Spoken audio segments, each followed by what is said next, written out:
الحلقة رقم 30 من بسمة عمل. سنك بيكبر وانت واقف مكانك. في حقيقة كتير من الموظفين بيحبوا تجاهلوها. الشركات بس بتاخد بالها من عمرك جدا. خلي بالك، مش عشان يفرق معاهم الرقم انت عندك كام سنة، لكن عشان يفرق معاهم انت بتعمل بيه ايه، او كمان وانت مقدم لهم انت عملت بيه ايه لحد ما جيت لنا. قابلت موظف اسمه حسام، شغال في نفس الشركة بقاله 15 سنة. مش بس كده، ده في نفس الوظيفة.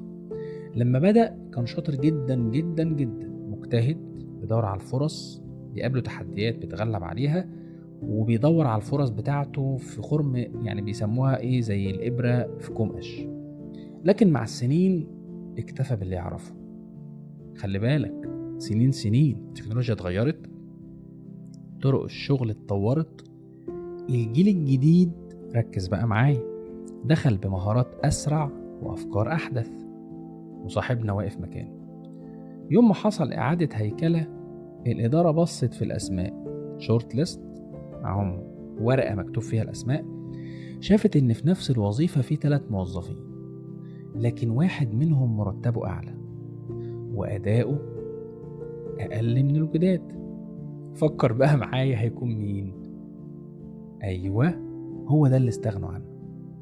رسالة لحضرتك بقى النهاردة: عمرك مش عيب، لكن إنك تكبر من غير ما تتطور هو العيب الحقيقي. لازم يلا بينا نفكر سوا. كل سنة اسأل نفسك ايه الجديد اللي ضفته لمهاراتي. ما تركنش او ما تتركنش على خبرتك القديمة، خليها اساس تبني عليه، بس مش شماعة تتسند عليها.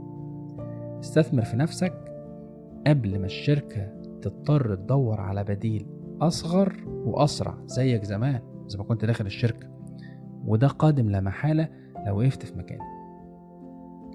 المياه الراكدة بتتبخر قبل ما توصل للبحر لأنها راكدة، اللي بتجري أسرع وبتروح هتوصل. سؤالي بقى ليك النهاردة: إيه المهارة اللي لازم تبدأ تتعلمها قبل السنة الجديدة ما تبدأ؟ وركز، مش عايز أقولك قبل الشهر، ولكن نقول قبل السنة، إن التطور أو التطوير لازم تواكبه. الحياة بقت سريعة جدا، لازم نفكر إيه الجديد وإيه اللي المفروض يحصل، وابدأ بسرعة أجهز نفسي للتغيير ده.